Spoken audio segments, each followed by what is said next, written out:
Hello, ladies and gentlemen. Flesh God Apocalypse. First of all, fucking awesome. Scented whatever the fuck this is, because it smells like ass in here. So, yeah, about that. Really helps. Buy it. So, what is on today's agenda? Well, it's the one, the only, one of the most anticipated metal albums of the year, Fear Factory's Industrialist. A little background on Fear Factory. Fear Factory was a band that formed in the early 90s. They played a style of very aggressive industrial metal that was influenced the very early stuff like Concrete and Soul and New Machine, that was influenced with bands like Godflesh and Napalm Death, where they were very innovative because they mixed the intense guttural growling with more melodic elements like clean singing and more melodic chords. Since then, they've released a slew of fantastic albums like Archetype, Mechanized, Demanufacture, Obsolete, all great albums. And they've sort of been making a comeback in years. They were on the verge of basically disbanding. Then when they announced they were making a new album called Mechanized, this put them right back on the map as one of the frontier bands for all of heavy metal in the metal universe. This is one of my favorite bands, honestly. They hold a very special place in my heart. When I started listening to more extreme music, I was listening to bands like Sepultura, some of the more metalcore stuff. That was extreme for me back in the day. Then I heard Fear Factory, and that kind of broadened my skill because this band beautifully mended those melodic elements like clean singing, more melodic guitar work that I loved in like Killswitch Engage and shit like that, with raw fury and some really heavy grooves from like the Roots era Sepultura, and just stuff I really loved and made a connection with that led to heavier stuff. Flesh God Apocalypse, fucking death metal, no black metal. So this leads to their newest album, The Industrialist. Now there's been unfortunately some line changes. Unfortunately, Gene Hogan, the Atomic Clock himself, has left the band. And the same with Baron Stroud. Both of them were in Strapping Young Lad. They're in two different bands now. I'm not sure what Gene's doing, but I know Baron's in 3 Inches of Blood now, which is good for him. That's a very good band for him. So, what's new about this album with lineup changes? Well, first of all, we're bringing in an ex-Chimera bassist, an ex-Chimera bassist. We're also bringing in former System Divided drummer. Unfortunately, I cannot remember both their names, but from what I've heard about their live performances, like from Absent Productions, they're doing a great job of keeping the spirit of Fear Factory alive in their instrumentation. Now let's rip into this album. Right away, you hit the title track. You hear this spoken word speech, this industrial noises going on the back, and you just know this is leading to something just epic. And that's exactly what happens. The guitars come roaring in.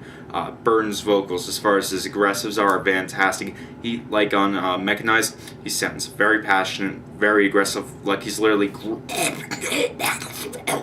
and trying to get your attention as much as possible.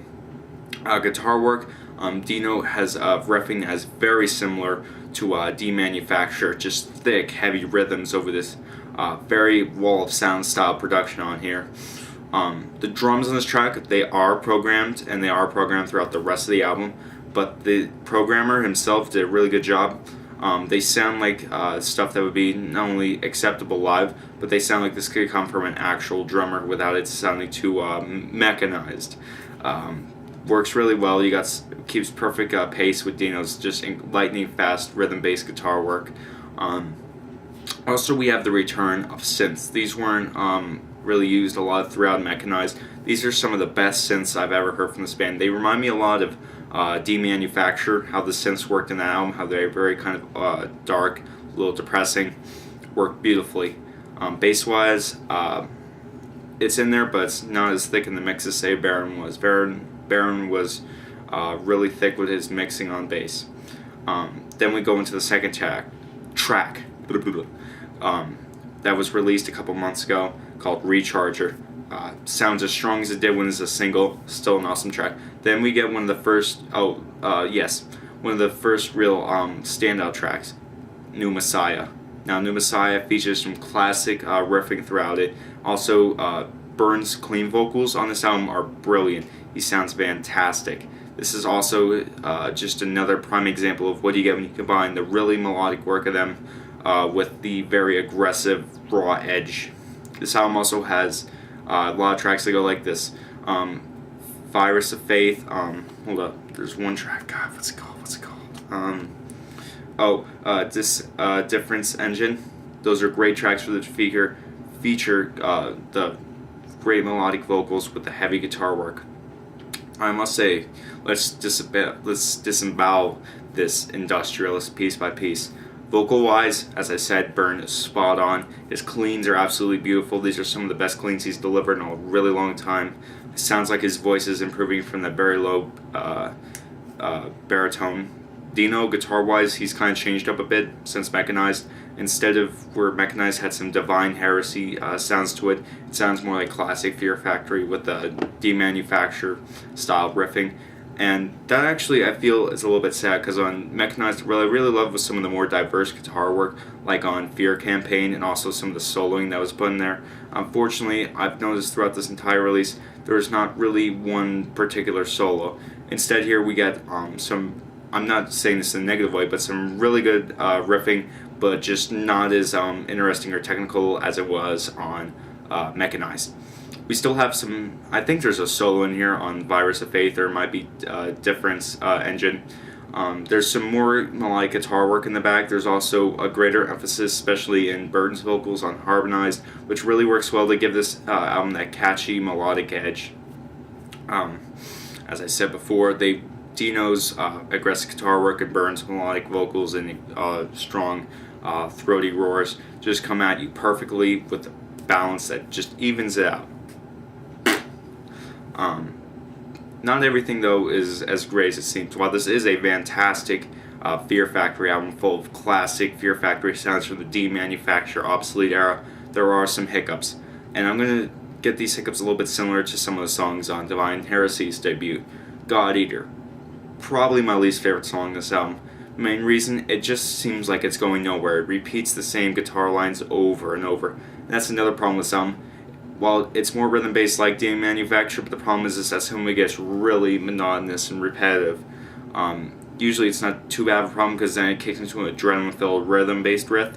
But on God Eater, it just doesn't work. It reminds me a lot of a song I didn't like off Divine Heresy's Bleed the Fifth, which was The Threat is Real, both tracks feel like they're going nowhere, and this is a track that just feels that way. Another one that I didn't like was Disassemble. I felt, again, that it was really not going where it had more of a purpose, but just didn't seem as interesting as, say, Virus of Faith or New Messiah, which featured same rhythm-based ideas, but they were more of blending of well-mixtured ideas and complexity to make something that sounded new in the Fear Factory catalog. Also, as far as the rehashing of, say, clean guitars, or if you're expecting anything at the end, you're going to be a little disappointed, because the last track, Human Augmentation, which is 9 minutes long, is really just kind of like the last track on Archetype, where it was just a bunch of electronic noises going off. But to back up what could be stale riffing are the great synths, which really help out on this album. They give it that kind of more positive or uplifting feel without feeling out of place in the music itself, which really helps. There is also a little break. Religion is Flawed Because Man is Flawed is actually a really nice track. I like some little hunting vocal work in the back. Great clean guitar work by Dino. Hope it is. Really just works well to help break up the album. Then you got Human Augmentation. I also got the special edition, which comes with 2 tracks called Blush Response and Landfill. Fortunately, these don't do a lot for me. These are kind of tracks that were kind of tacked on last minute. I really wish if they were like full-fledged, Fear Factory songs with but they're not. They do their job as bonus tracks, but they're just really But overall, I feel strongly about this album being a really good album. I wish it was a little better than I thought it was going to be, but for the most part, it's another kick-ass release by this band. Fear Factory are like fine wine these days, where the more they age, the more they get better. I was really hoping this would be like the Creator album I did last week or 2 ago, where it was just absolutely flawless, but it's not. Nothing is really truly perfect. This album shows it, but it still captures that part of the glory days during the demanufacture obsolete era as being another kick-ass release full of classic Fear Factory sounds. Good job. And yeah, it's awesome. Subscribe and comment. Peace.